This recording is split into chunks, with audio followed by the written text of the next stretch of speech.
My sister got my boyfriend pregnant while we were dating, so my religious parents kicked me out and used my college fund for the baby's nursery, then called me years later begging for money when they lost everything. Hello everyone. Thank you for being here with me today. Before I begin my story, I'd love to know which city you're joining us from. Please feel free to share in the comments. Now, let me take you into this story. Before my life fell apart, it felt simple. Looking back now, I see that the simplicity was a carefully constructed illusion, like a movie set that looks perfect from the front but is just a bunch of flimsy props held up by 2x4s from behind. But at 20 years old, I believed in the set. I lived in it. I was ambitious, I was a good student, and I was so deeply in love it felt like a permanent condition, like having a certain eye color or blood type. And most importantly, I had a plan. The plan was the centerpiece of my life. It was a beautiful, detailed blueprint that my boyfriend, Caleb, and I had drawn together. We'd met during the chaos of freshman orientation at the state university. While everyone else was awkwardly forcing themselves into icebreaker games, we found each other by the snack table, mutually rolling our eyes. He made a dry joke about the questionable color of the punch, and I laughed a real, genuine laugh. We connected instantly. For 2 years, he was my other half. We'd have these late-night talks, sometimes in his beat-up sedan overlooking the city lights, sometimes huddled in a corner of the library, whispering about the future. We were going to graduate, get respectable jobs, him in engineering, me in business, and build a life. It was a sensible, practical plan, and it was everything I wanted. My parents were, I thought, the foundation of that plan. They were the quintessential church-going couple, pillars of their community. My father was a deacon, a man whose voice boomed with authority whether he was reading from the scripture or telling me to be home by curfew. My mother was the engine of the church's social life, organizing bake sales and potlucks with an efficiency that was both admirable and terrifying. Our home was one of strict rules and high expectations, all wrapped in the language of faith and family values. On Sundays, we were the perfect family, sitting in the front pew, smiling and serene. I used to think of their strictness as a form of love, a sign that they cared. I believed, with the absolute certainty of a sheltered child, that they were my bedrock, the one thing in the world that would never, ever break. And then there was my sister, Blair. She was 2 years older, and where I was quiet and studious, Blair was radiant and sharp. She moved through the world with an effortless grace that I always envied. She could charm anyone, disarm them with a smile, and get exactly what she wanted. Our relationship was a complicated tapestry of sisterly love and a quiet, simmering rivalry I never wanted to acknowledge. It was in the little things. She'd borrow my favorite sweater and it would come back with a small, inexplicable stain. She'd compliment me in a way that felt more like an insult. At a family dinner once, she told a story about me tripping on stage during a middle school play, framing it as a funny, adorable memory, but her eyes glinted with something else. I always let it go. It was just Blair being Blair. I never imagined that beneath that charming surface was a capacity for cruelty so deep it could swallow my whole world. I had it all pictured in my mind, a perfect little life spooling out before me. Caleb and me, a small starter house with a yard for a dog we'd name Max. We'd host barbecues, pay off our student loans, maybe even argue about what color to paint the living room. It was the American dream, a cliché I had embraced with my whole heart. I was standing on what I thought was solid ground, completely unaware that I was on the edge of a cliff, and the people I trusted most were about to give me a hard shove. The first tremor that signaled the coming earthquake happened on a rainy Tuesday night in October. I remember the specific details because my mind has replayed the scene 1,000 times. The scent of rain on the pavement outside my dorm window. The low hum of the fluorescent light above my desk. I was trying to cram for a microeconomics midterm, the textbook pages a blur of supply and demand curves. Caleb was supposed to be there, our usual study session, but he was over an hour late. I'd texted him twice with no reply, and a knot of irritation was starting to tighten in my stomach. When he finally knocked on my door, it was a soft, hesitant rap, not his usual confident thud. I swung the door open, a half annoyed "Where have you been?" on my lips, but the words died in my throat when I saw him. He looked wrecked. His hair was plastered to his forehead with rain, his favorite gray hoodie was soaked through, and his face was pale, almost ghostly, under the harsh hallway light. He wouldn't meet my eyes. He just stared at a spot on the floor just past my feet. "Hey," I said, my irritation evaporating and replaced by a wave of concern. "You okay? You look like you've seen a ghost." He stepped inside, dripping a puddle onto the cheap linoleum. He ran a hand through his wet hair, a nervous gesture I'd seen 100 times, but this time it was frantic, desperate. "We need to talk, Audrey," he said. His voice was a hollowed-out version of itself. It was the voice of a stranger. My heart immediately started a frantic, painful drumming against my ribs. People don't use that tone of voice to say things are okay. "Okay," I said slowly, closing the door and turning to face him. "Talk about what? Did something happen with your mom?" He shook his head, finally lifting his eyes to mine. They were filled with a kind of misery I had never seen before, a deep, drowning sorrow that scared me to my core. "I messed up," he said, the words coming out in a choked whisper. "Oh God, Audrey. I messed up so bad." He took a ragged breath, and then it all came out in a single, catastrophic rush. "There's a baby coming. I'm going to be a father." The world tilted on its axis. The hum of the light fixture overhead seemed to scream. A baby. He was having a baby. The logical part of my brain immediately tried to process the information, but it was like trying to solve a complex equation while the room was on fire. The words didn't make sense.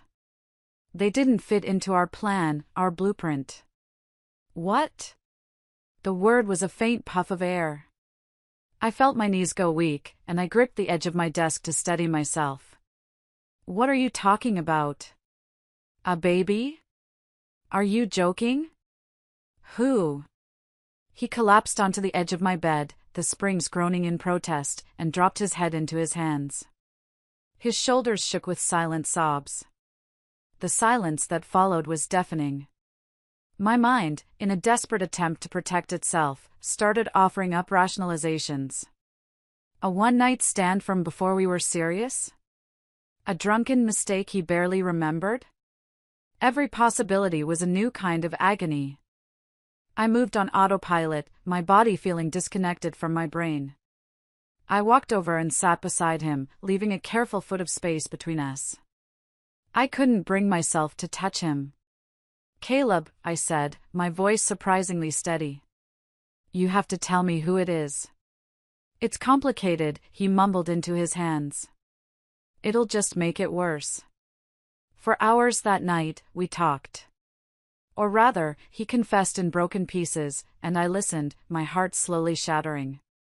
He swore it was a mistake, that he loved me, that I was the one he wanted to spend his life with. He cried and apologized until he was hoarse. And I, the girl who believed in plans and second chances, made a decision. I chose to believe him. I chose to think of this as a monumental hurdle, a terrible test that, if we could just get over it, would make us stronger. I would be the supportive, understanding girlfriend. I would be mature. I would stand by him. It was the single greatest mistake of my life. The days following Caleb's confession felt like walking through a fog.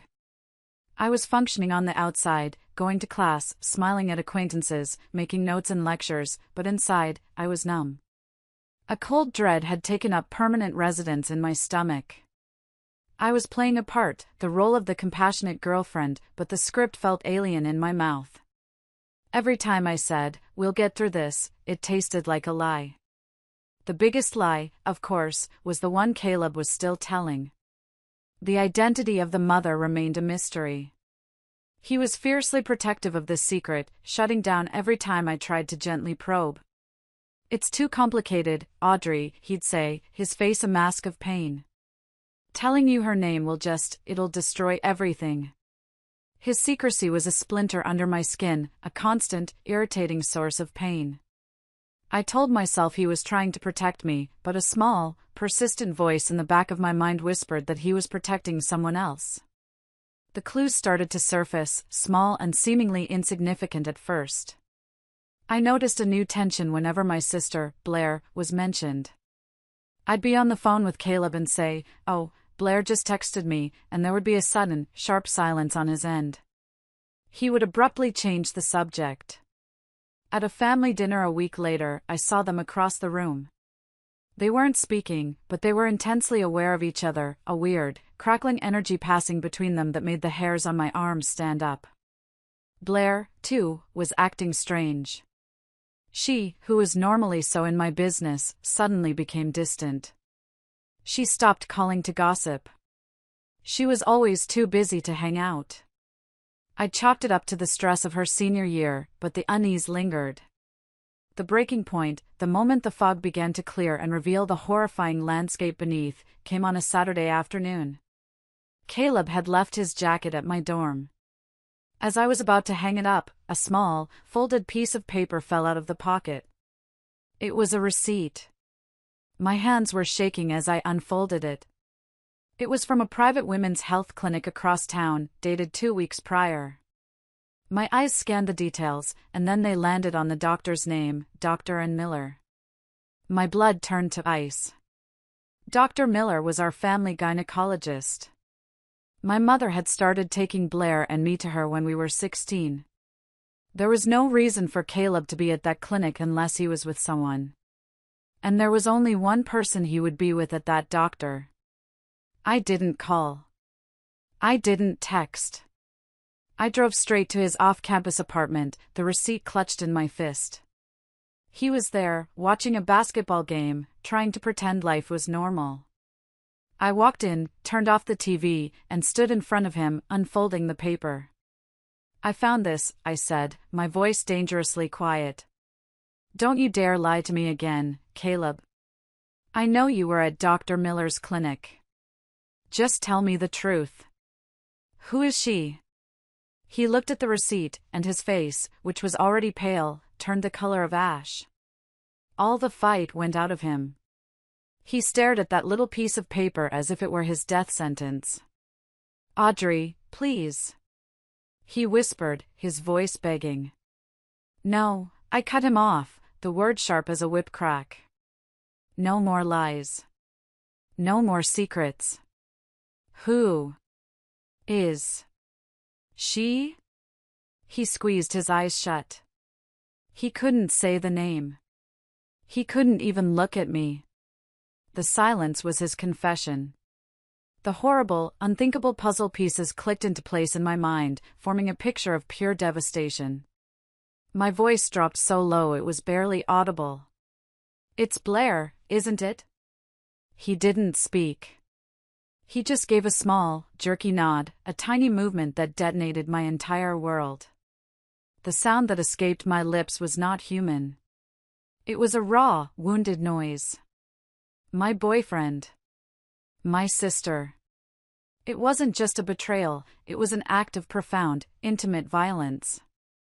They hadn't just gone behind my back, they had conspired against me, in my own home, under my own roof.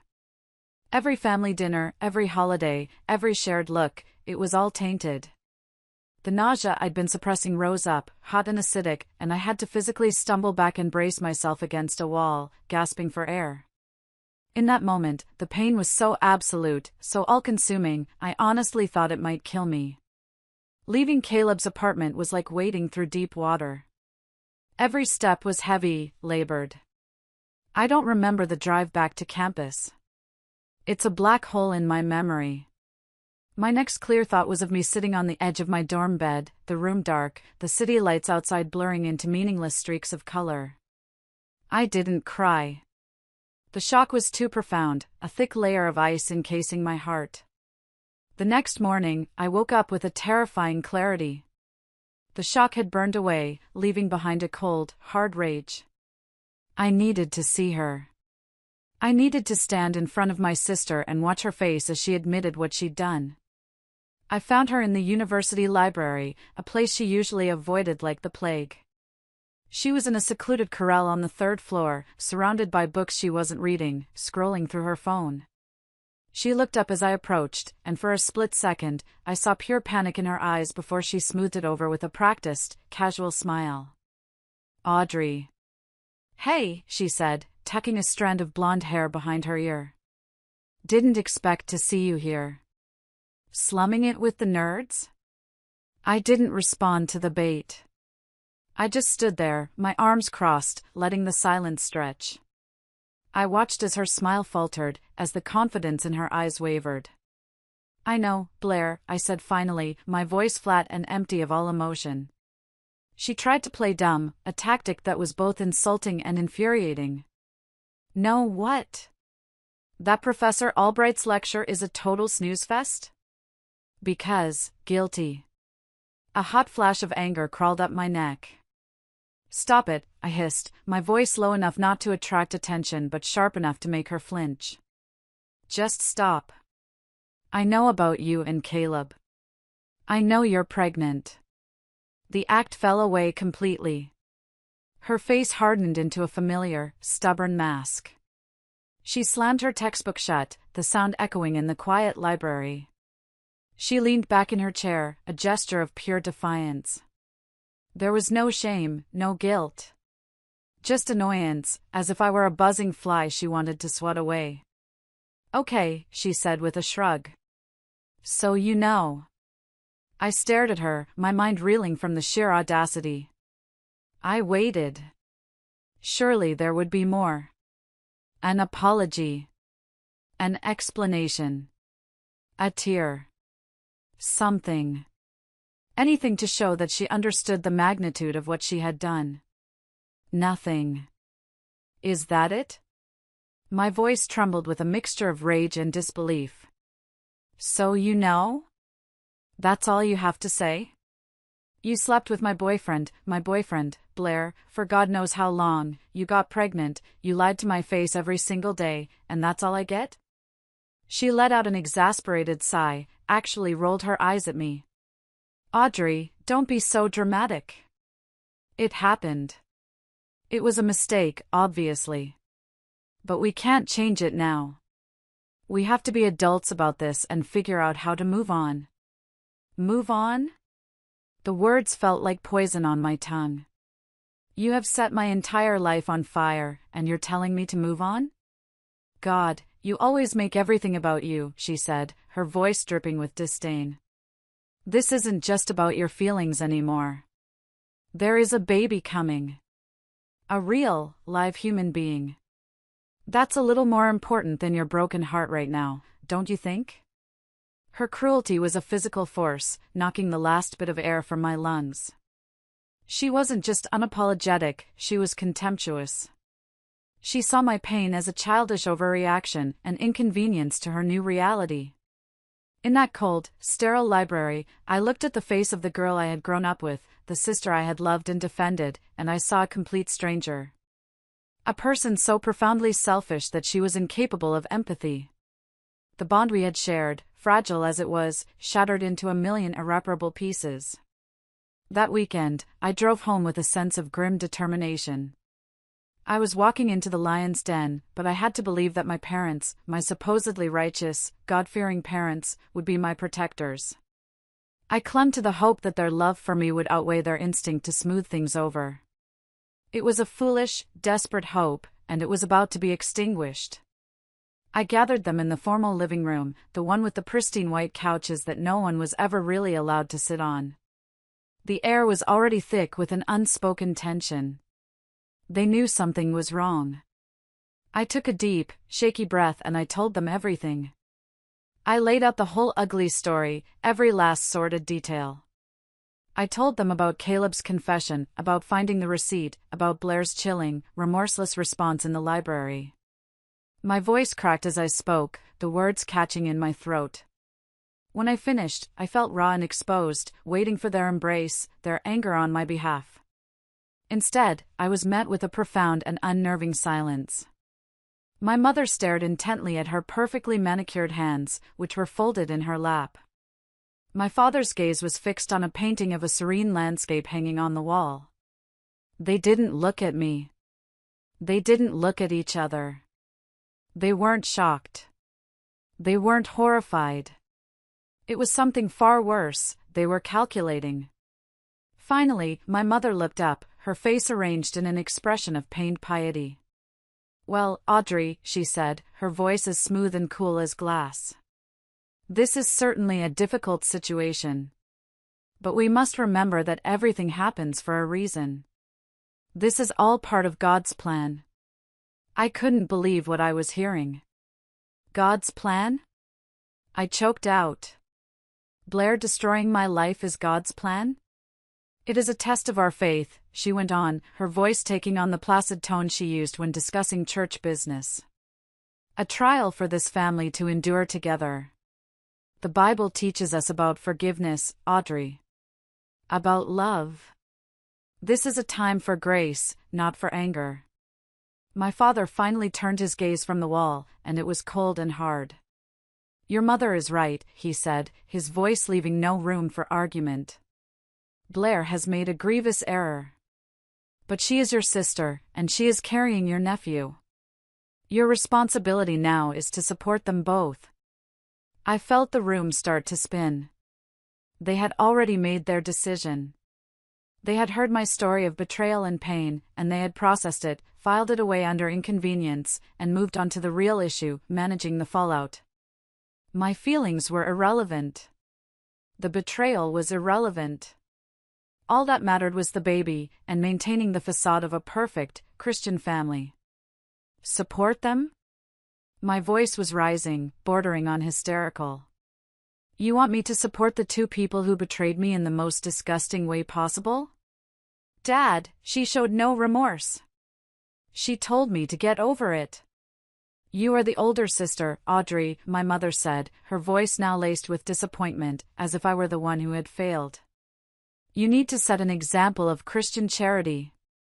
Rise above these petty feelings. Be the bigger person." The hypocrisy was a physical weight, pressing down on my chest, making it hard to breathe. All those years of sermons about sin and accountability, all those lectures about right and wrong, they were all meaningless. They were just words they used to control others, not principles they actually lived by.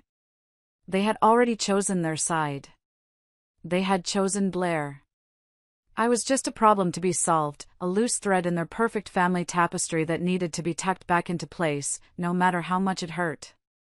The week that followed was a form of psychological warfare. My home was no longer a sanctuary, it was a re-education camp. Every conversation, every interaction, was a strategic move designed to break my will. My parents' tactics were relentless, a suffocating blend of religious guilt-tripping and emotional manipulation. I was speaking with Mrs. Henderson from the church, my mother would say, her voice casual as she arranged flowers in a vase. She was asking when we'd be having the baby shower. "I think a lovely brunch in the garden would be nice, don't you? You could help me with the invitations, Audrey." My father's approach was more direct.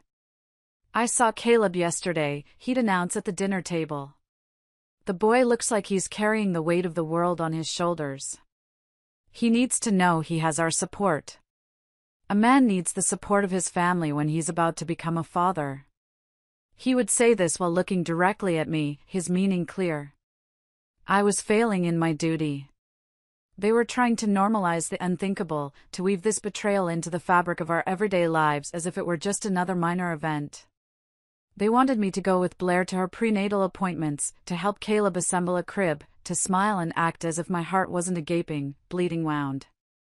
The pressure was immense, a physical presence in every room. I felt myself shrinking, disappearing. My anger was being relabeled as selfishness. My pain was being dismissed as drama.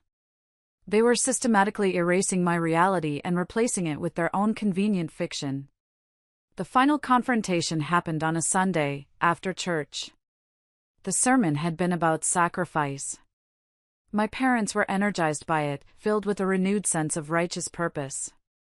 They called me into the living room, the same room where I had first told them everything. This time, it felt like an intervention, or an interrogation. Audrey, we need to have a serious talk about the future, my father began, taking his seat in his imposing leather armchair. Blair and Caleb are going to need significant financial support, especially for the first few years. Caleb has 2 more years of his engineering degree, and it's important he finishes. I stayed silent, my stomach churning. So, we've come up with a plan, my mother said, smiling a tight, forced smile. You're nearly finished with your business degree. You can graduate, get a good full-time job, and you can move back home. Your salary will be a great help. You can support the 3 of them while Caleb finishes his education. It's the only sensible solution. I stared at them, speechless. They had laid it all out so neatly. My entire future, repurposed to serve their needs. I wasn't their daughter, I was a resource. I was a financial solution to their problem. The audacity, the sheer, breathtaking entitlement of it, finally snapped something inside me. The fear and the pain were burnt away by a clean, white-hot rage. No, I said. The word was quiet, but it landed in the room with the force of a gunshot. My father's face darkened. What did you say? I said no, I repeated, my voice stronger now. I stood up, feeling a surge of adrenaline. I will not be their safety net. I will not sacrifice my life to fix the mess they made. This is not my responsibility. It is not my baby. And it is not my problem. I have my own life to live. You are a selfish, ungrateful child, my father boomed, rising from his chair. After everything we have provided for you, everything we have sacrificed. My mother began to cry, the weaponized tears she always used when she was losing an argument. How can you be so cruel, Audrey? To your own sister? You are tearing this family apart. I'm tearing this family apart? I asked, a wild, incredulous laugh bubbling up in my throat. This family was torn apart the moment Blair decided to sleep with my boyfriend. You're just angry because I refused to be the one to stitch it back together with my own blood, sweat, and tears. I had finally said it.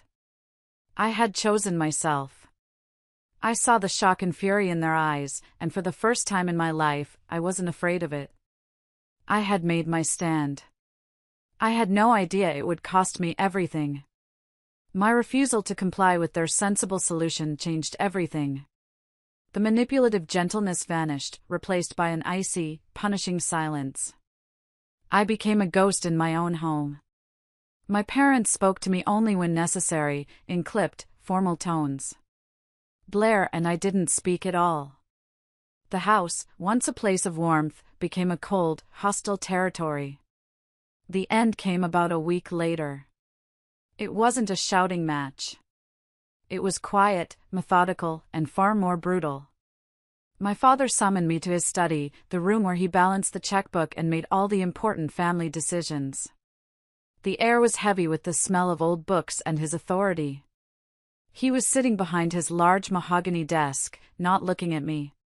He was studying a ledger, as if this were just another financial transaction. Audrey, he said, his voice flat.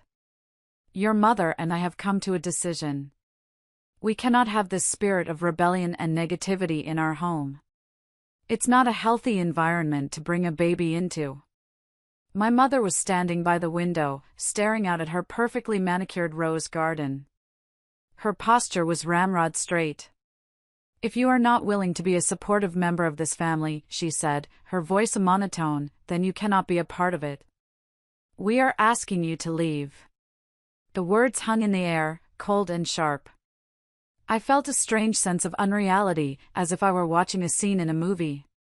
This couldn't be happening. Parents didn't just throw their children away. You're kicking me out? I whispered, the words barely audible. We are asking you to pack your things, my father corrected, still not looking at me. You are no longer welcome here until you come to your senses, apologize to your sister, and are ready to fulfill your obligations. I was numb. I couldn't even process the cruelty of it. But they weren't finished. There was one final, devastating blow to deliver. There is also the matter of your college fund, my father said, finally lifting his eyes. They were as cold and hard as stones. The money you've given us for safekeeping over the years. Your mother and I feel it could be put to a more immediate and productive use. A sick feeling of dread washed over me. I knew what he was going to say before the words left his mouth. We are using it to renovate your bedroom into a proper nursery for the baby, my mother said, her voice unwavering. Blair needs a peaceful, beautiful space for her child. It's the right thing to do. They were taking everything. My home, my family, and now my future. The thousands of dollars I had painstakingly saved from scooping ice cream, from babysitting, from summer internships, all of it, gone. Stolen by my own parents to build a shrine to my betrayal. The room that had been my sanctuary, that held every diary, every dream, every secret of my childhood, was going to be erased. I didn't argue. I didn't scream. What was the point? I was powerless. I turned and walked out of the study without another word. I went upstairs to my room, or what was, for a few more hours, my room. I pulled a single cardboard box from my closet. I packed my textbooks, my laptop, a few changes of clothes, and a small, worn teddy bear from my childhood. I left behind the trophies, the photos, the life I used to have. As I carried my single box down the stairs, I passed my mother in the hallway. She wouldn't look at me. My father was already back in his study, the door firmly closed. No one said goodbye. No one said I love you. No one said anything at all. I walked out the front door into the bright, indifferent sunshine and didn't look back. The first night of my new life was spent on a lumpy, floral print couch that smelled faintly of pizza and dog. My friend Sarah didn't ask too many questions when I showed up on her doorstep, my face pale and tear-streaked, clutching a single cardboard box. She just took the box from my hands, led me inside, and made me a cup of tea that I was too shaky to drink. That night, lying in the dark of her unfamiliar living room, listening to the hum of her refrigerator and the distant sound of traffic, the full weight of what had happened crashed down on me. I was homeless. I was penniless. And I was utterly, terrifyingly alone. The following weeks were a brutal education in survival. The first casualty was my education. Without the college fund, my tuition at the state university was an impossible dream. The act of officially withdrawing was one of the most humiliating moments of my life. I felt like a failure. I enrolled in a few night classes at the local community college. It was all I could afford. My new campus was a collection of drab, functional buildings, a world away from the beautiful, tree-lined quads I had left behind. My days became a grueling marathon of work and exhaustion. I got a job as a waitress at a 24-hour diner called the Corner Booth. I spent my shifts slinging hash browns and refilling coffee cups for weary truckers and college kids, my feet aching and my hair smelling of fried bacon. My second job was an overnight shift, stocking shelves at a massive grocery store. The silence of the empty aisles at 3 a.m. was both peaceful and profoundly lonely. I'd see happy families shopping together during the day and feel a pang of something so sharp and painful it felt like a physical wound. After a year of living on Sarah's couch and saving every single dollar I didn't spend on instant noodles or bus fare, I finally scraped together enough for a security deposit and first month's rent on a tiny studio apartment. It was in a rundown building on the edge of town. The paint was peeling, the faucet dripped constantly, and my only window looked out onto a brick wall. But it was mine. The first night I spent there, on an air mattress on the floor, I cried for hours. They were tears of exhaustion, of sorrow, but also of a fierce, stubborn pride. I had survived. Holidays were the hardest. My first Thanksgiving alone, I bought a cheap frozen turkey dinner and ate it sitting on my floor, watching the Macy's Day Parade on my small laptop screen. I scrolled through social media, a form of self-torture I couldn't resist. I saw the pictures my mother posted. My entire family, aunts, uncles, cousins, gathered around my parents' dining room table. In the center of it all was Blair, holding her baby boy, Daniel. Everyone was smiling. They had written me out of the family history as cleanly as if I'd never existed. I saw a comment from an aunt, "Such a beautiful family. You must be so proud." My mother had replied, "We are so blessed." I slammed my laptop shut, the bitterness rising in my throat. I thought about getting a lawyer to fight for my college fund, but a consultation with a legal aid attorney confirmed what I already knew: it would be my word against my parents, and I didn't have the money or the emotional energy for a protracted legal battle that I would likely lose. Those 3 years were a crucible. They stripped me of my naivete, my trust, and my belief in the inherent goodness of family.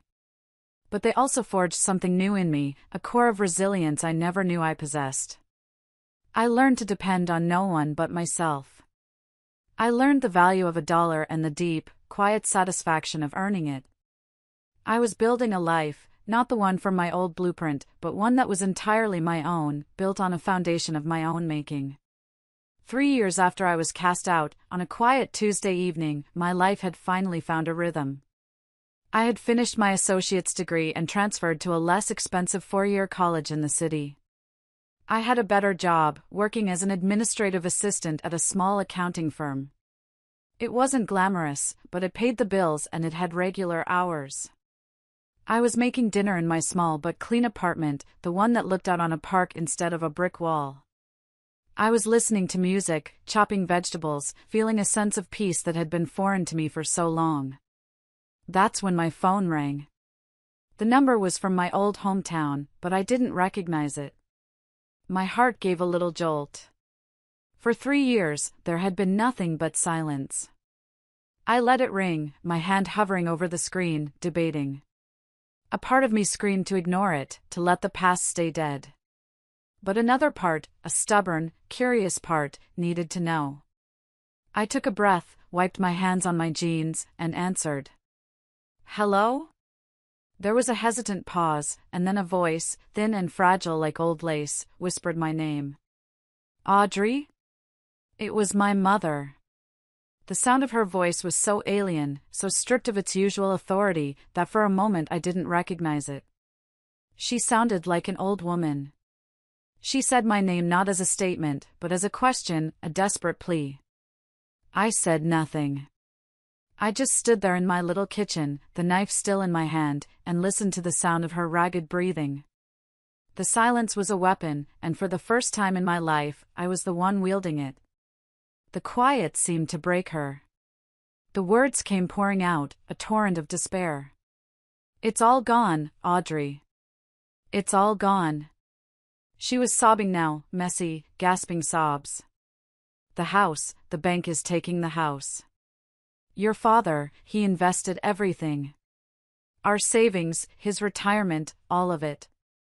It was a scam, some man from the church, he promised these huge returns."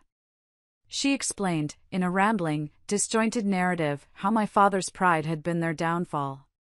He'd poured their life savings into a fraudulent investment scheme, convinced he was a financial genius. He'd hidden the losses, taking out secret loans, digging the hole deeper and deeper, until it had finally collapsed on top of them. They were broke. Utterly and completely broke. "We're losing everything," she cried. "We barely have enough for groceries. The lights are going to be shut off. Your father, he won't even get out of bed. He's a broken man." She took a shuddering breath. "Are you still there, Audrey? Please say you're still there." "I'm listening," I said. My voice was calm, even. It felt disconnected from my body, as if I were a therapist listening to a particularly tragic case study. I felt a strange, cold detachment. The story of their ruin was just that, a story. It had nothing to do with me. Her voice hitched with a desperate hope. "We're so sorry, Audrey. For everything. We made terrible mistakes. I know that now. I regret it every single day." She was pleading now, her voice cracking. "Please, Audrey. Can you help us? Can you just come home? We need you. We have no one else to turn to." I let her finish. I let her pleas and her sobs and her regrets fill the empty space between us. I waited until there was nothing left but the sound of her weeping. And then, I prepared to speak. I took a slow, deliberate breath before I spoke. My voice, when it emerged, was not angry. It was not emotional. It was the calm, quiet voice of a judge about to deliver a verdict that had been decided long ago. It has been 1,095 days since I last heard your voice, Mother, I began, the words precise and cold. 3 years. 3 years since you and Dad decided I was disposable. 3 years since you stood by and watched as he informed me that my college fund, every dollar I had earned since I was a teenager, was being confiscated to build a nursery. I paused, letting the memory hang in the air between us. I could hear her sharp intake of breath. I want you to picture me, during those 3 years, I continued, my voice a relentless, level monotone. Picture me sleeping on a friend's couch. Picture me working 2 jobs, coming home so tired I'd fall asleep in my clothes. Picture me eating instant noodles because it was all I could afford. Picture me spending every holiday alone. I clawed my way out of the pit you threw me into. I did it without a father, without a mother, without a sister. I did it alone. Audrey, please, we were wrong, she sobbed. You weren't just wrong, I cut her off, the ice in my voice finally cracking to reveal the steel beneath. You were cruel. And now, after all this time, after you erased me from your life so completely, you have the audacity to call me, crying, because your perfect world fell apart? You think you can summon me back with a few tears to fix the mess you made of your own lives? Her voice rose, a familiar note of indignation creeping in through the tears. We are your parents. You are our daughter. Blood is supposed to be thicker than water. How can you be so hateful? How can you leave us to suffer? A laugh escaped my lips. It was a dry, hollow sound, completely devoid of humor. Blood? Don't you dare talk to me about blood. Blood only mattered to you when you needed me to sacrifice mine for Blair. Blood only matters now because you're drowning and you think I'm a lifeboat. I leaned against my kitchen counter, feeling a strange sense of power. And now, I said, my voice dropping into a tone of mock sympathy, I'm going to give you the same advice you once gave me. I could feel her confusion through the phone. I am just a mere human, Mother, I said, savoring each word. I am incapable of understanding God's plan. A strangled, guttural sound came from her end of the line. It was the sound of a direct hit. You told me my pain was a test of faith, I pressed on, my voice merciless. You told me to rise above my feelings. You told me to accept God's will. Well, it appears to me that this is God's will for you. Who am I, a mere mortal, to interfere with a divine plan? You taught me to accept my suffering with grace. So please, accept yours. Just like you expected me to accept being homeless and broke, all for the greater good of the family. She was wailing now, incoherent words of sorry and please and don't. Your repentance is between you and your God, I said coldly. It has nothing to do with me. I am not your savior. I am not your inheritance. I am not your second chance. I took a final, deep breath. You chose Blair. You chose her wants over my needs. You chose her comfort over my future. So turn to her now. Turn to the daughter you sacrificed me for. Let her save you.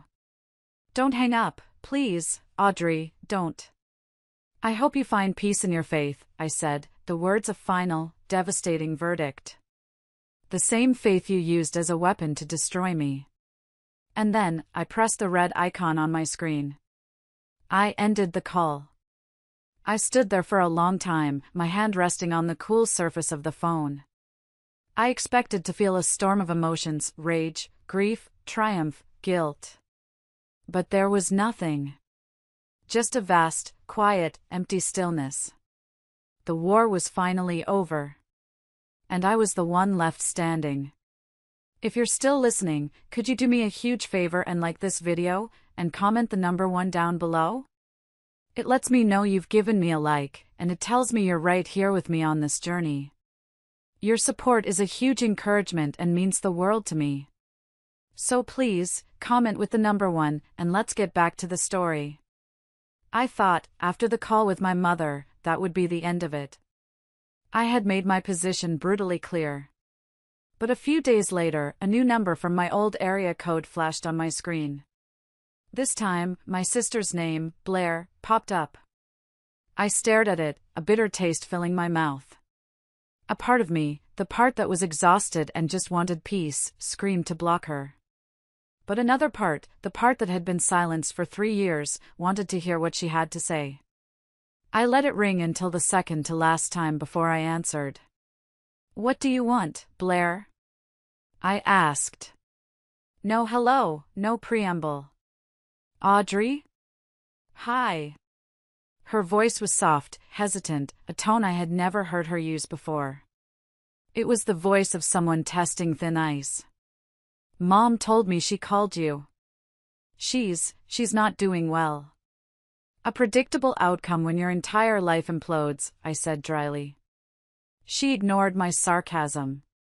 "Look, I wanted to call and I don't know.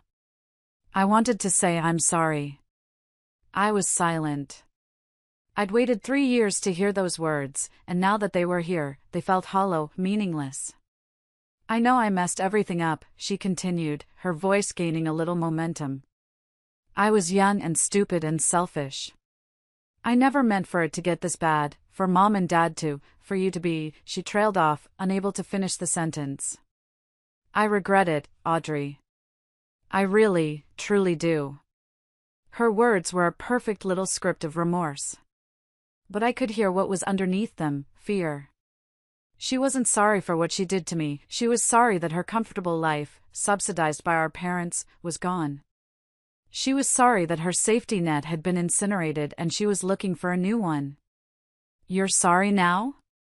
I asked, my voice dangerously quiet. "You weren't sorry when you were sneaking around with my boyfriend. You weren't sorry when you told me to get over it in the library. You weren't sorry when you stood by and let them kick me out and steal my future. So tell me, Blair, what exactly are you sorry for? Are you sorry for what you did, or are you just sorry for how it's all turned out for you?" "That's not fair," she said, her voice immediately losing its softness and taking on a defensive edge. "I am sorry. What else do you want from me? Do you want me to get on my knees and beg?" "I don't want anything from you," I said, my voice turning to ice. "That's the point. I learned a long time ago not to want or expect anything from you. Your apology is 3 years too late and $1 million short. It means nothing to me. It's just a self-serving tactic because you're desperate." I could hear her starting to cry on the other end. They were frustrated tears, not sorrowful ones. I'm not asking for money. I want my sister back." "You lost your sister 3 years ago," I told her. "You lost her when you chose my boyfriend over her. The person you're talking to now is a stranger. And she's not interested in cleaning up your mess." She started to protest, to argue, but I was done. I had heard enough lies and manipulation to last a lifetime. "Goodbye, Blair," I said. And I hung up before she could say another word. The final assault came a week later. It was the call I had been dreading and expecting in equal measure. Caleb. His name on my screen sent a jolt of the old, familiar pain through me, followed immediately by a wave of cold fury. This time, I answered on the first ring. I wanted this to be over. "Audrey," he started, his voice thick with a fake, practiced sincerity. "Blair told me you two talked. I just wanted to say my piece." "You have nothing to say that I want to hear, Caleb," I said, my voice clipped. "Please, just listen," he pleaded. "I know I don't deserve it. I know I was a coward and an idiot and I destroyed the best thing that ever happened to me. I live with that every single day. He paused for dramatic effect. But this isn't about me. It's not even about us. It's about Daniel. There it was. The ace up their sleeve. The human shield. My stomach churned with disgust. He's your nephew, Audrey, Caleb continued, his voice dripping with schmaltz. He's 4 years old now. He's such a great kid. He's innocent in all of this. He shouldn't have to suffer because of the mistakes his parents made. He shouldn't have to worry about where his next meal is coming from. The manipulation was so transparent, so deeply offensive, that I felt a blind rage building behind my eyes. Blair shows him pictures of you, he said, his voice dropping to a conspiratorial whisper. He asks about his Aunt Audrey. He deserves a chance, Audrey. He deserves a family. If you could just help us get back on our feet, for his sake. That's when the dam broke. All the pain, all the fury, all the injustice I had swallowed for 3 years came roaring to the surface. How dare you, I hissed into the phone, my voice shaking with rage.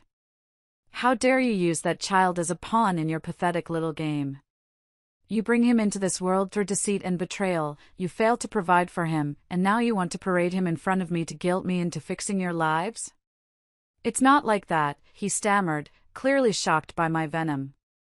It is exactly like that. I shouted. Don't you lecture me about what that child deserves. He deserves parents who aren't liars and cheats. He deserves a father who thinks about consequences before he acts.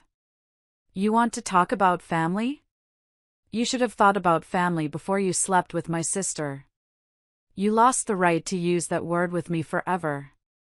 I was pacing my apartment like a caged animal. Your child's future is your responsibility, Caleb. Not mine. You made your bed, you and Blair. You lie in it. And if it's uncomfortable and full of rocks, then that is the consequence of your actions. I owe you nothing. I owe him nothing. My charity and my compassion were burned to ash 3 years ago, by you. I was sobbing now, tears of pure rage streaming down my face. You and Blair are perfect for each other, I spat. Two selfish, destructive people who think the world owes them something. Well, I'm not the world. And I'm not paying your debts anymore. I didn't wait for a response. I smashed the end call button and threw my phone onto my bed. I collapsed into a chair, my body trembling with the aftermath of the storm. It was ugly, and it was brutal, but it was necessary. It was the final, definitive severing of the last toxic tie. In the quiet aftermath of those 3 brutal phone calls, I felt empty. The anger had burned itself out, leaving behind a hollow ache. I had won the battle, but I felt no triumph. I had just confirmed what I already knew, I was truly alone. 2 weeks later, an unknown number from my old hometown appeared on my phone. My first instinct was to block it. I was done. I couldn't take another round of pleas or accusations. But something made me answer. Hello? I said, my voice weary. A calm, deep voice responded, Audrey? This is Pastor Daniels from Trinity Church. I know it's been a long time. I hope you remember me. I did. He was the younger pastor at my parents' church, a kind-faced man who seemed genuinely compassionate, unlike many of the more self-righteous elders. I braced myself for a sermon. I'm not calling to preach at you, Audrey, he said, as if reading my mind. And I'm not calling to ask you for anything. Your parents came to me, seeking help from the church's benevolent fund.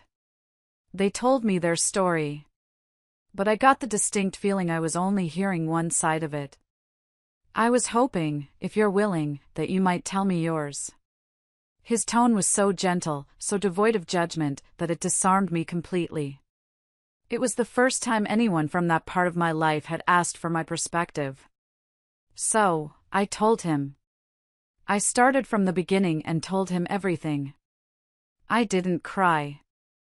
I spoke with a flat, factual precision, laying out the timeline of betrayal, the theft of my college fund, the expulsion from my home, the 3 years of struggle. He listened patiently, not interrupting once. He just let me speak until I had nothing left to say. The silence that followed was not awkward, it was respectful. Finally, he spoke, and his voice was thick with an emotion I couldn't place at first. Then I realized it was sorrow. "Audrey," he said softly. "As a man of God, and just as a human being, I am so profoundly sorry for what you have endured. What was done to you by your family was a terrible, terrible sin. There is no other word for it." Tears pricked my eyes. I hadn't realized how desperately I needed to hear someone say that. "They used faith as a shield for their cruelty and as a weapon against you," he continued, his voice filled with a quiet anger. "That is a desecration of everything we are supposed to stand for. They told me a story of a rebellious daughter who abandoned them in their time of need. They conveniently left out the part where they abandoned you first, in the most profound way imaginable." He sighed heavily. "I came into this call hoping to broker some kind of peace, to talk to you about the power of forgiveness. But forgiveness is a gift, Audrey, not an obligation. And it cannot be demanded by those who have not truly repented. From what you've told me, and from what I've seen, they are not sorry for what they did. They are only sorry they are now facing the consequences." His words were a balm on a wound I didn't know was still so raw. He was validating my reality, my pain. He was telling me I wasn't crazy, that I wasn't the selfish, hateful person they had tried to make me believe I was. "I want you to know," he said, his voice firm, "that you owe them nothing. Your journey now is about your own healing, on your own terms. I will pray for you, not that you reconcile with them, but that you find peace and joy in the life you have so bravely built for yourself." We spoke for a few more minutes, and then we hung up. I sat there in the quiet of my apartment, tears streaming down my face. But for the first time in a very long time, they weren't tears of anger or of pain. They were tears of relief. The call from Pastor Daniels was the true end of the story. The phone calls from my family ceased entirely. I don't know what he said to them, and I never asked. It didn't matter. A chapter of my life that had been left jagged and open was now, finally, closed. The years that followed were quiet. They were peaceful. I graduated from college with honors, a degree that I had earned with my own sweat and determination. I got a promotion at my job, then another. My salary grew, and with it, a sense of security I had never known before. I moved into a bigger apartment in a nicer neighborhood, one with a balcony where I successfully grew tomatoes in the summer. I built a new family, one forged not from blood, but from choice. A family of friends like Sarah, who had seen me at my worst and loved me anyway. We had our own traditions, our own holidays. We celebrated each other's successes and supported each other through failures. I even started dating again. It was a slow process, learning to trust someone with my heart after it had been so thoroughly broken. But I met a man, a kind, steady man who listened more than he talked, and who treated my past not as baggage, but as a testament to my strength. Sometimes, in quiet moments, I would think about them. My parents, Blair, Caleb, and the little boy I had never met. I didn't feel anger anymore. The rage had burned itself out, leaving behind only a faint, silvery scar. What I felt instead was a deep, mournful pity. They had clung so desperately to their perfect picture of a family that they had destroyed the real thing. They had sacrificed their daughter for an illusion, and in the end, the illusion had shattered, leaving them with nothing. My life is not the one I had planned in those late-night whispers with Caleb all those years ago. It's not the simple, perfect picture from the blueprint. It's something else entirely. It's a life that has been broken and rebuilt, a life full of scars and complexities. But it's a real life. A strong life. And it is, finally and completely, my own. Thank you so much for listening to my whole story. It means more than you know.